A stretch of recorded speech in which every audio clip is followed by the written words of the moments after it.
হাই friends, আসসালামু আলাইকুম। আপোনালোকে কেনে আছে? আশা কৰোঁ ভাল আছে।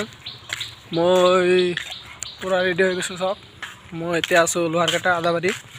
মই যাই আছোঁ গুৱাহাটী। কিবা এটা কাম আছে, মোৰ লগত আছে আইব দাদা।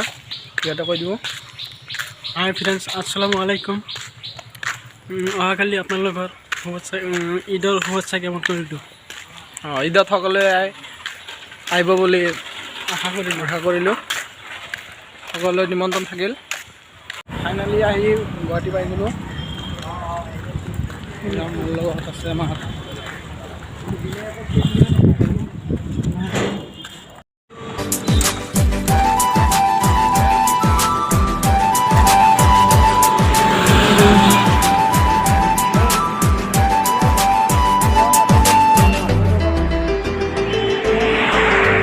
ব্যাপাৰ কৰে গৰুৰ বেপাৰ। নহয় আৰু কি নহয় আৰু তাৰমানে মোটামুটি বাৰিষাত মাছৰ বেপাৰী কৰিছোঁ। একেটা দিনত 50টামান গৰু যোগাৰ লাহে লাহে